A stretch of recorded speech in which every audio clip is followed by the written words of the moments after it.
Hey, welcome to the Crane Bag Podcast. This is Jay Leeming. I am Jay Leeming coming to you today. Thank you for listening.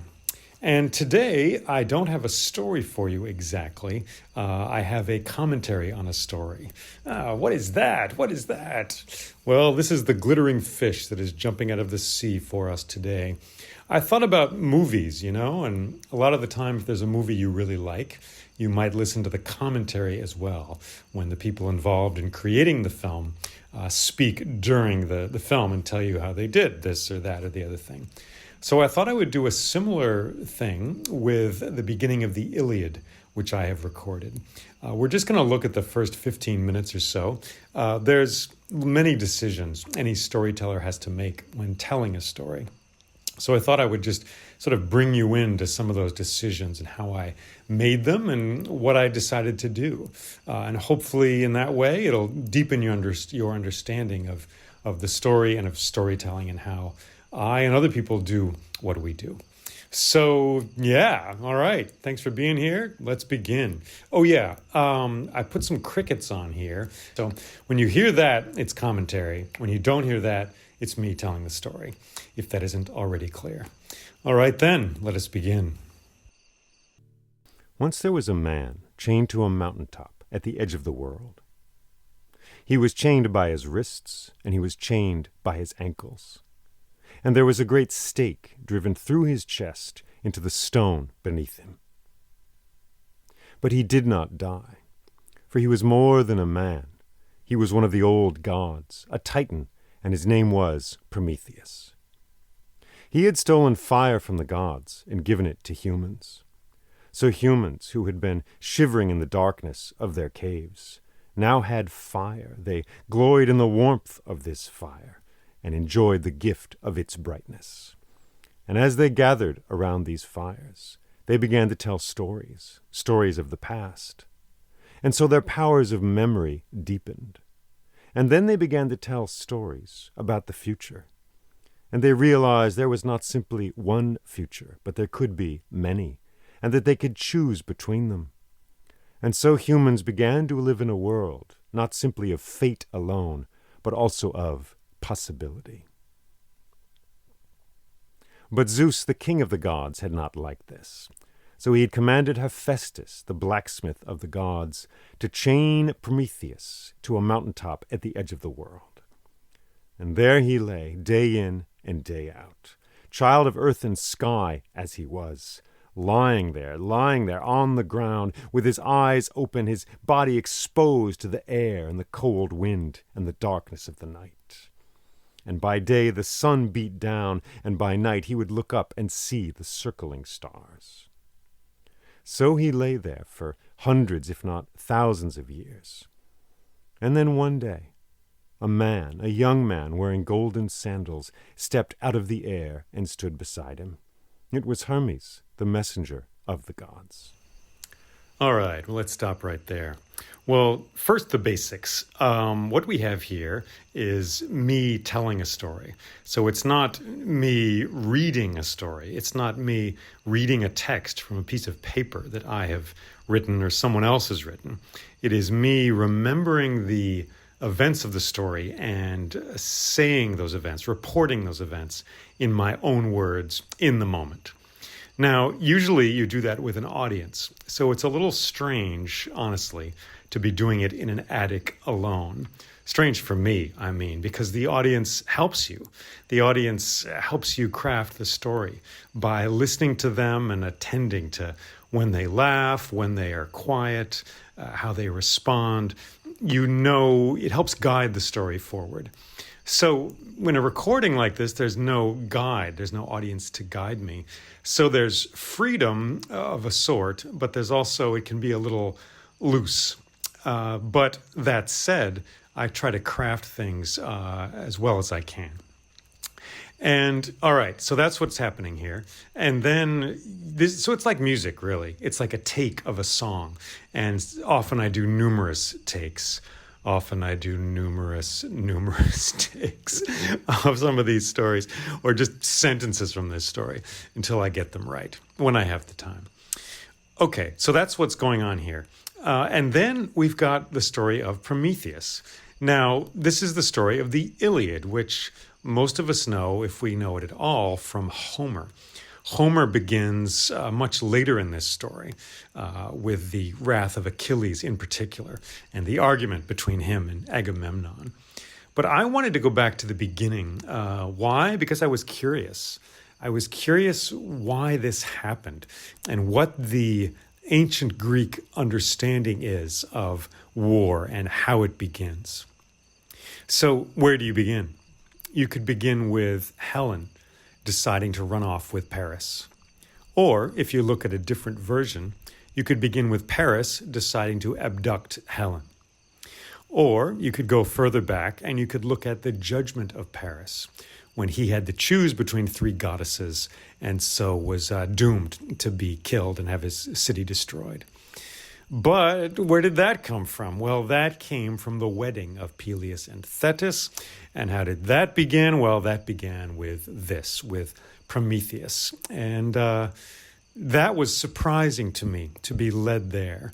I found that story by reading in books, primarily Greek Myths by Robert Graves, which is a great book which has many sources in it, references to other books. So looking there, and then that led me to Aeschylus, the playwright who wrote a play, Prometheus Bound, which really spells out the situation with Prometheus. And so why did I begin with this story? It felt right. It felt surprising and right, which is good. Because you might be asking yourself, like, how are we going to get to the Trojan War from here? It seems a long way off. And I asked myself that, but I like that. Also, it spotlights the whole theme of fate and of choice, free will. Does that exist or not? More than the Odyssey, the Iliad seems to be asking that question through its characters, through the actions of the gods. Do humans have any choice at all? Does Paris have choice, or Achilles? Or do we have no choice at all? And so to begin this story with Prometheus, chained to a rock, felt right, because he's a god and he's completely limited. They say that's the worst thing for a god, because they can't die exactly. To be restrained from action is the worst possible fate. And so Prometheus is completely bound. And I thought that was a wonderful beginning. Well, then we get to the practicalities. How do you begin telling the story? I like a first sentence that really lays out the basics of the story and also leads us forward. You need to pull the listener in. And so many stories, the Grimm's fairy tales are excellent at this. Often the first sentence will give you the dilemma, which is then to be solved in the story. In my own version of Sleeping Beauty, for example, I begin with this sentence. Once there was a king and a queen who wanted to have a child but had no child. So there we have it. We have a desire for a child, but a child isn't happening. There's a problem. So what's the problem? So it's helpful if you state the problem right away. You could look at Jack and the Beanstalk, which just says, once there was a poor boy named Jack who lived with his mother in a house with their one cow, right? That's the setup. And what's the dilemma there? Well, there's no father. There's an empty place in the story, which we know is going to be filled. In the case of that story, it's going to be filled with a very angry and monstrous masculine energy in the form of a giant. But the audience, in a more subtle way perhaps than in Sleeping Beauty, feels that gap, feels that pause, and knows that something is coming. And that's helpful because you want people to be curious what's going to happen next. So the Odyssey, my opening of the Odyssey, is modeled on Jack and the Beanstalk in a way. Once there was a boy named Telemachus who lived with his mother Penelope on an island called Ithaca. Same thing. There's a gap. There's an empty place. And so for the Iliad, well, how do you start? Once there was a man chained to a rock at the top of the world. That's what I decided upon. Now, listening to it now, I'm like, well, man, he's not technically a man. He's actually a god. So I'm sort of leading the audience on. I'm sort of actually lying there, but, well, I don't know. Maybe we can get away with it.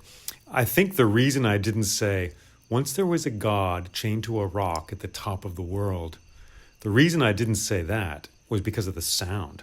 Ah, it's a lot of ah, God, top, rock. It just felt kind of noisy to me. So man somehow felt better.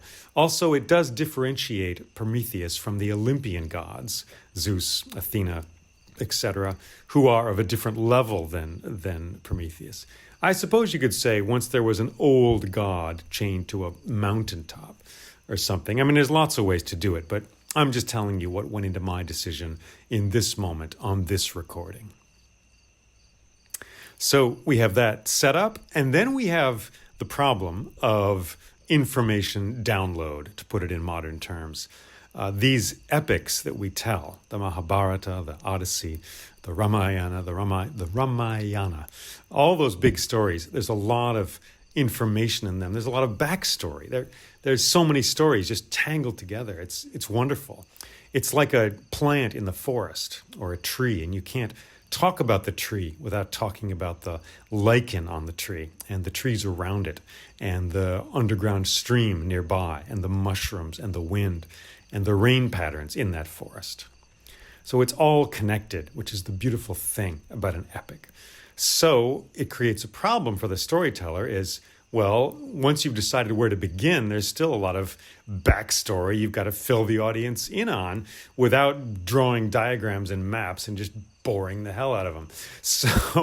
So I slipped in the story of Prometheus here as briefly as I could and as vividly as I could. You could tell every detail. You could talk about him going up to the Olympus, fennel stalk, the whole thing. I tried to keep it short and sweet. And once again, I stumbled out into this same theme. I hadn't even realized it, but here's the same theme coming out of choice and decision. And the idea that humans at first were kind of limited, were certainly limited in their dark caves. And then with fire they got the power of choice and imagination and of storytelling, which of course is nice to bring up as well. So I communicated that, and then some of the other details in this part of the story come from my telling of this story in person, which I did do before recording it, and just the physical actions I go through on a stage, standing there sort of spread-eagled with my arms up, acting like Prometheus, pretending that I'm him, taking his place, as it were, and really feeling the wrists and the ankles and the stake through the heart. So I really feel those vividly, and so that came out in the language describing him there.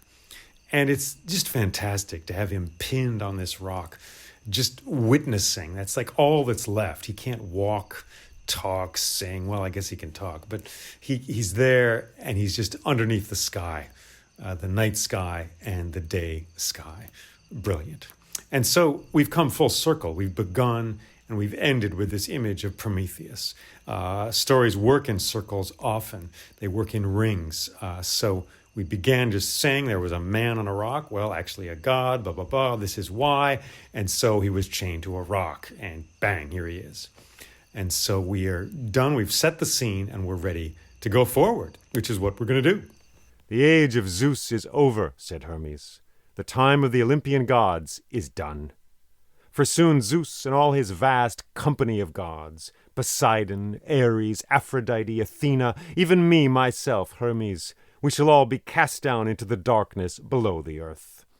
All this shall occur because there exists in this world a woman with the power to give birth to a son who shall be stronger and more powerful than his father.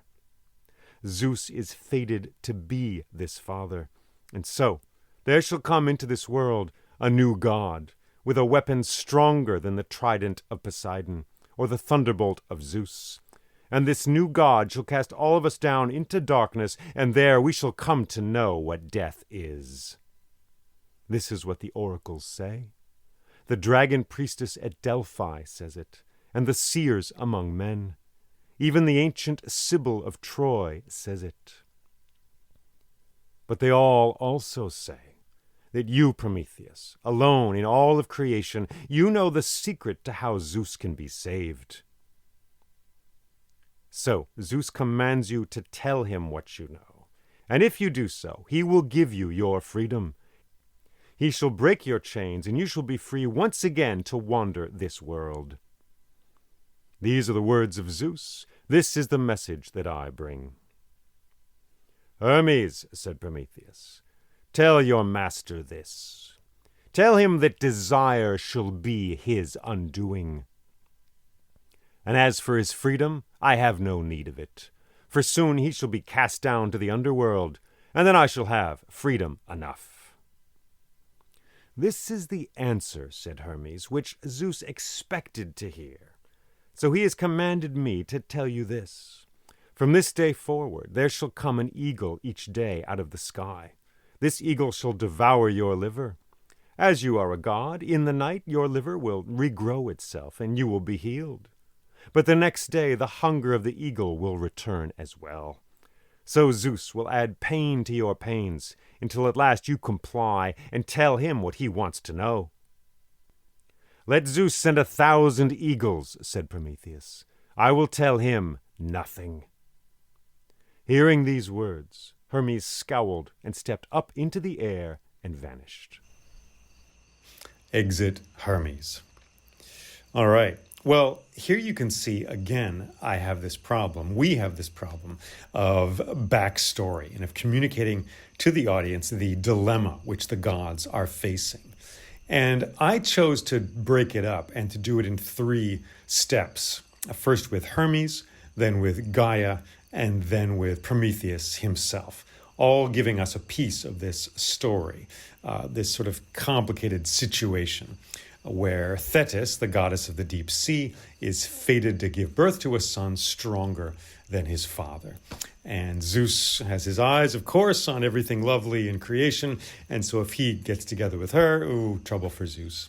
So we get Hermes here first, saying basically the first part of this story. And I chose to state it as if it had already occurred, to begin with Hermes saying not, well, the Olympian gods might be finished. They might come to an end. They're nervous up there. He doesn't say that. He says they are finished, like it's done, like Zeus is going to die, go down to the underworld. All the gods are, everybody, unless. So that's a good storytelling move. You make a situation as extreme as possible before going back the other way. I'm going to say that again. You make a situation as extreme as possible before going back the other way. This is something you see everywhere. You see it in novels. You see it in movies in particular. The risk is lack of subtlety. The risk is making it look unreal. And Hollywood in particular pushes that, of course. But we love it. I mean, every action movie does it that way. Dramas do it that way. You make things like totally terrible, like, oh my gosh, so many problems, and then you go the other way.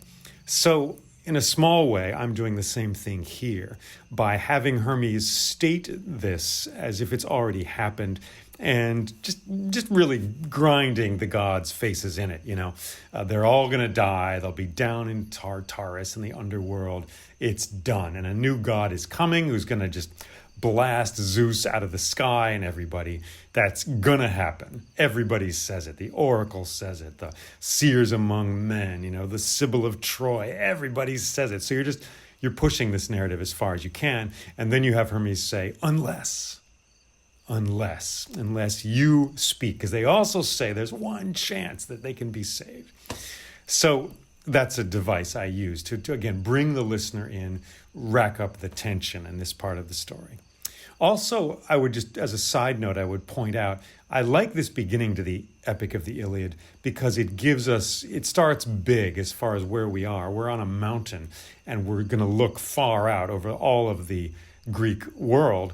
And in the same way, I think that got into my language with Hermes because he mentions these seers and the oracles and they're wide-ranging, right? He mentions the dragon priestess at Delphi, the seers among men, and the Sibyl of Troy. So in a similar way, I'm just trying to cast the net wide because we're taking the broad view. We're on a mountain, for gosh sakes, right? We're looking at the broad view, and then we're going to funnel down. We're going to get to the smaller moments later on in this story. So that's what I chose to do here. And again, I'm working off of Aeschylus, the playwright, and his version of this story. Not in my specific language, but in the situation. That's where I get most of this here. And then one final note, just because we are in the middle of this, is sentence sound. That's a phrase Robert Frost, the American poet, coined for the sound of a sentence.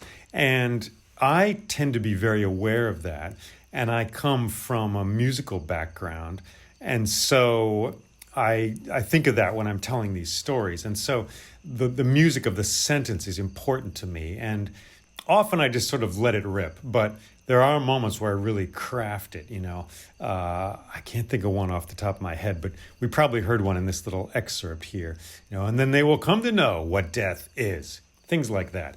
Again, the danger is you could start singing. A storytelling teacher once said to me, "Stop singing and just tell us what happens," which was tremendous advice. And I need to follow that. I need to remember that so I don't start talking in this elevated way, because there is sentence sound, and also there's the danger of slipping into this elevated way of speaking, because gods are doing the talking here. And often in stories with kings and queens, as a storyteller, you were sort of called upon to give an extra weight to those words. When you're a king addressing the army, you don't want to say, "Hey guys, let's go out there and let's win a war." You want to say, "Hey gentlemen, let us fight and let us dominate." You want to have a large tone of voice. And of course, the key is to maintain a separation between that voice and your own storytelling voice. You got that? Yeah, I know. You want to maintain separation between the voice of the character and the voice of you, the narrator, so that you don't do this. "And the king said, we will lay waste the army of jello monsters, and we will destroy them all with toothpicks and celery." And then you keep going in the same tone. "And so the great king set out upon the mountain with his 1,000 steeds." Sometimes that is called for, but often it is better to switch back to a somewhat regular voice. Why? Because you can connect with the audience that way, and they don't feel they're being just blasted with this big, high stuff from a speaker. And so it's like, "We will attack the jello monsters." And so the king set out on his horse with all his army across the field. So that's a little more natural. That's a little more regular. So these are things I think about. These are things I'm aware of when I'm telling this story. And many of the sentences here you've just heard were sort of explicitly crafted to go a certain way or to end a certain way. Like where you go up, where you go down. Anyway, just something to listen for. All right, back to the story. Well, that very day, as Prometheus lay there in the shining light of Helios, the sun, that very day there came over him a shadow, flitting silently. He opened his eyes. There was an eagle above him, circling. And then all at once it dove down, landed on his hips, and darted its beak down into his belly. Prometheus writhed this way and that, and the beak went down, stabbing, fishing around in his innards. It pulled out his liver, golden and steaming in the cold air, and gobbled it down. And then, leaving Prometheus spattered in his own golden blood, the eagle leapt up into the air, beat its wings, and went away into the sky. Prometheus lay there. He could do nothing else, helpless as he was. And then darkness came to him and to the world. And in that darkness his liver regrew itself. It found again the melody of its own being. And by morning Prometheus was healed. He was whole once again. But when the next day dawned and the sun shone down, on that day as well the eagle returned, and once again devoured his liver and flew away. All right, I'm going to break in again. So, part of the work of telling a story like this is to visualize it, is to do the work of imagination and really leave no stone unturned in your visualization of the story. You could just say, and so the next day an eagle came and ate Prometheus's liver. You could do that, but it's like an out of focus photograph.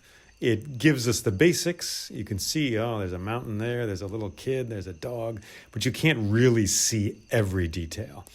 And of course, in a big story, if you explain every detail, well, it'll take 1,000,000 years. But nevertheless, at certain moments, especially a moment like this, which is so vivid and visceral and just kind of great, you really want to think about it and see it in your mind's eye, in your heart's eye, if such a thing exists. How does it happen? How does this eagle come? And you call on your own experience. I'm thinking of the Sierra Nevada, where I was a ranger for some time in Yosemite. So I'm thinking of those high mountain peaks when I've been way up there, like touching the clouds. And you think about birds of prey. And he's there. Is he awake or is he asleep? See, you also have to decide these things about the characters, about the moment. Is it dawn, noon, twilight? When does this eagle show up? It can change. Every time you tell the story, you can make it different if you want to. But nevertheless, in any particular telling of the story, you need to decide. You need to decide. Even if you throw it out later, you need to make a choice. So I made a choice that it's basically noon and Prometheus has his eyes closed, maybe snoozing or whatever. And of course, the shadow comes first. Yeah, I like that. The shadow comes and he sees that, feels it, and then the eagle comes down and takes that liver out. It's golden. He's got golden blood. That's a detail I didn't make up. I forget where I heard that, but the gods have golden blood. And it's steaming in the cold air. You just have to think about that. Well, it's cold. We're up here on the top of the world, high altitude, so it's steaming. And then the eagle flies away. And again, paying attention to sentence sound, and then the eagle flew away up into the sky. So that was something, just really working on those sentences. So the music of them rings well in the ear of the listener. All right, then, onward we go. So it went day after day. And then one night, Prometheus heard a murmur in the stone beneath him, a whispering voice. And it was the voice of Gaia, the earth, the mother of all life. And she said, Prometheus, my son, these humans who you care for, they oppress me. They cut down my trees, they level my forests, they dig and tunnel into my hills and mountains. The very weight of their feet upon the ground is a great burden and a pain to me. Prometheus, my son, tell Zeus what you know. For if you do so, there shall be born into this world not a god but a man named Achilles. He shall be the greatest warrior this world has ever seen, and he shall send many souls down to the underworld, and by so doing ease the burden upon me of so much humanity. My son, hear my words, hear my pain. Do this for me. I hear your words, O mother, said Prometheus, and I shall do as you say. Okay, I hear your words, mother, and I shall do as you say. There it is, that music again. Da-da-na-na-na-na, da-da-na-na, da-da-da. That's something we do all the time when we talk. The sounds of our voices communicate meaning, whether it's a question, a statement, an order, whatever. And so just as a storyteller, it's something you want to be a little more aware of and to use for good effect. So here we have more of the backstory, this time from Gaia herself, filling in the details of why Prometheus should let Zeus know what the problem is and how to save himself. In this section, I was careful with her voice because, I use the words murmur. He felt a murmur, he heard a murmur beneath him and a whispering voice, and it was the voice of Gaia herself. So in that language, the voice is kind of approaching in 3 steps. a murmur, a whispering voice, the voice of Gaia herself. Because I wanted to avoid cartoon-like moments where the rock he's on just starts to talk, which is okay, but it's a little crude. It's a little, well, cartoonish, And then the mountain started to speak. You want to communicate the mystery here. You want to communicate the depth here. Because we in the modern world don't often think of the earth as alive, as having consciousness, whereas many other cultures do. And so it's strange for us. And again, it is so often made cartoonish, this type of thing, that I wanted to avoid that. So I just used those steps, kind of sliding into it gradually. And so Gaia speaks. And then there's this great opportunity to throw in the environmental angle, the ecological angle on this story, which is there, but this is just a moment to bring it out.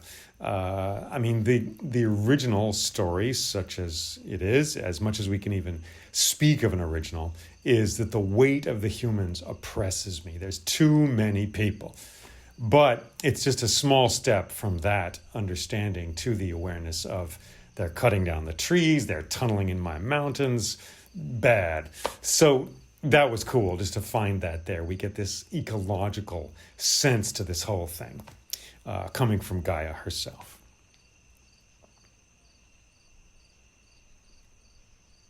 And then she calls Prometheus her son, which is kind of a wide interpretation here. I think technically he's her grandson, I believe. I got to look that up.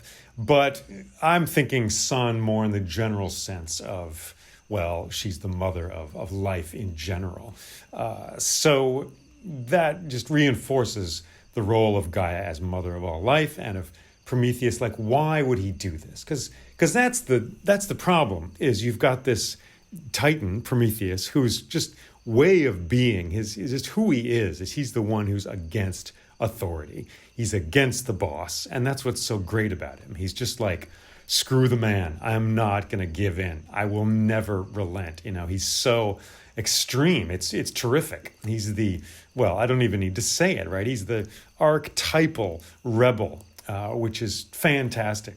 So how do you get him to change? How do you get him to actually help Zeus out?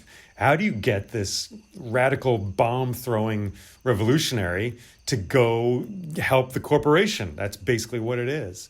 And this took me a while to think about, and I had to read Aeschylus and just kind of ruminate on it. And yeah, I was like, well, it's the blood relation. It's like, well, she's his mom, she's the mother. And so that's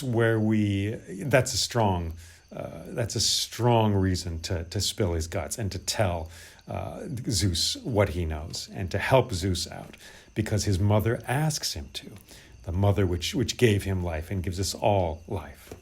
And just really briefly, just showing you how these things work, I'm also thinking of Hamlet. Hamlet is asked in the very start of that play to do some stuff, and his uncle asks him, and then his mother asks him.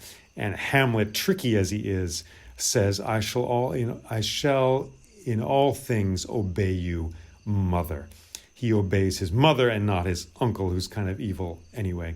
So that's a bit of a rabbit hole there, but I'm just telling you, I'm remembering that moment of Hamlet, in a way a rebel as well, who's obeying his mother. That means something to him. So that is perhaps why I took this angle on this particular story and this particular moment when Prometheus actually decides to switch gears and to help Zeus out. Okay then, here we go. Well, the next day, Helios drove his chariot through the sky, and that bristling light came down, spangling the world with its generous gift. And once again on that day, the eagle came. Its shadow passed over Prometheus, and the eagle dove down and landed on Prometheus and darted its beak down into his belly and gobbled down that liver. But this time, as the eagle was there, perched on Prometheus's hips, he looked at the eagle, and he spoke, and he said, Eagle, bird of Zeus, tell your master this. If he wishes to save himself, he must not sleep with the goddess Thetis, the lady of the deep waters. For she is the one who is destined to bring forth a child into this world who shall be more powerful than his father. What Zeus must do is find a way to bring her together in love with King Peleus of Phthia. And then there shall be born into this world a great warrior who shall be named Achilles. If Zeus wishes to save himself, this is what he must do. And then Prometheus looked more deeply at that eagle. But perhaps you're no eagle at all, bird. Perhaps you are Zeus himself, for you do love to change your form, do you not, O Lord of the lightning? The eagle looked at him strangely. It cocked its head to the side, and then it leapt up into the air and flapped its wings, and higher it went. But then, suddenly, out of the air, there came a whistling sound. An arrow, shunk, it went right into the breast of the eagle, and it flapped, twisted, writhing, came down and fell down dead on the rock beside Prometheus. And then Prometheus heard footsteps, and to the top of this mountain there came a great, fierce, powerfully built man. He was dressed in a lion's skin, and he had a bow and a quiver of arrows strapped to his back, and a great club in his hand. And he said, "You're free, Firebringer." And with that club he smashed all the 4 chains there which bound Prometheus to the rock. And then he reached down and took hold of that great spike, and he wrenched it out and threw it clattering down the side of that mountain. Prometheus gasped and groaned. "Thank you," he said. "Thank you, Heracles."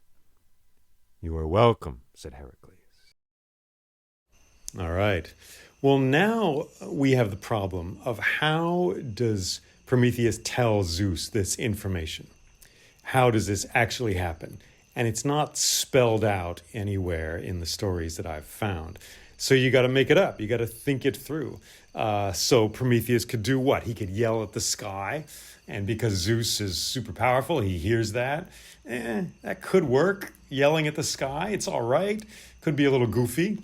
You could have Hermes check up on him, just keep coming back. Okay, you're gonna speak, you're gonna sing now, little bird, and he would say no, and finally he would say yes.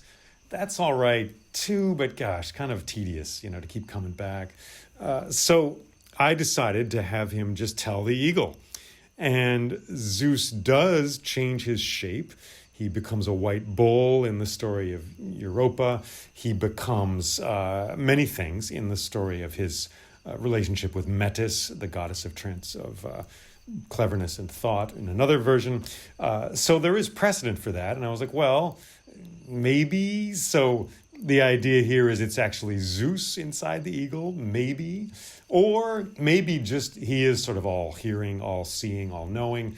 And as soon as Prometheus tells the eagle, it goes to Zeus in some kind of magical way. So that may sound a little sloppy, but I guess that's what I went with. Prometheus is thinking that the bird, the eagle, might be Zeus himself, and then tells the eagle, and in some way Zeus hears it in this way, and then tells Heracles to kill the eagle and to set Prometheus free. And because Zeus is a god, he can do this stuff super fast, so that's what happens. Because speed is what I'm after here. I don't want to get bogged down in this story. And I like the juxtaposition of him speaking to the eagle, and then you get the result immediately. He's freed. Bang, the eagle gets shot with the arrow. Incidentally, that's another sentence I worked on, and I'm not sure I got it right in this recording, actually, but just that vocal sound of we heard the whistle of the arrow in the air. It struck that eagle, and the eagle fell down to the rock beside him, dead. That's how I do it live, actually. And fell down to the rock beside him, dead. Your voice mimics the collapse of the eagle out of the sky. Yeah, you could also just say, eagle got shot with an arrow, and he died. You could do it however you want, but again, that's how I chose to do it. And then we get this final step in communicating to the audience all of the backstory, which is Achilles is going to be born, and we're going to have a big war. So we've connected at last these incidents on the mountain with the birth of Achilles, which was mentioned by Gaia, of course, earlier, but that's really connecting the dots. So I'm breaking the information that the listener needs to know down into 3 sections. I'm also repeating some of it because it is a little bit complicated. So Prometheus just spills his guts, tells everything, talks about Achilles, Peleus, Thetis, the whole thing. And now we have the whole story. And of course, I love the detail that Zeus is going to be undone by desire, which is the one thing he can't resist. And he's in love. He's always running around screwing this and that and the wood nymph here and there. Excuse me. So, so I love that possibility in this mythological world. But nevertheless, Prometheus lets him know, the eagle dies, and again we get Heracles showing up. And again, some of the details of this I feel in my body because I've acted them out on a stage. Shattering the 4 chains and then wrenching that spike out and throwing it clattering down the mountain. I've done that with my body on a stage, so it gets into the language in this way. All right then, one little more piece and we're almost done. And after some time, Prometheus sat up, and then he stood up, and he and Heracles stood there on the top of that mountain, looking out at the world. And they could see everything beneath them. They could see the wide land of Greece, and across the sea they could see the land of Troy. And beyond Troy they could see the land of the Amazons. And then far to the south they saw Africa, and beyond Africa they saw the great girdling stream of Oceanus, the river which surrounds this world, and out of which some say the gods were born.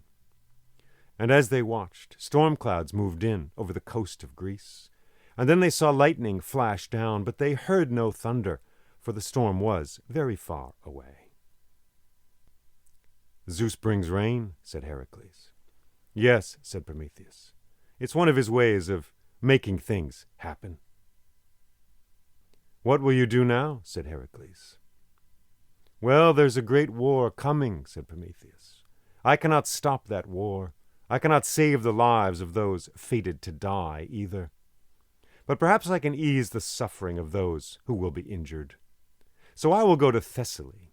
There is a healer there named Machaon, living in a white stone house beneath a walnut tree.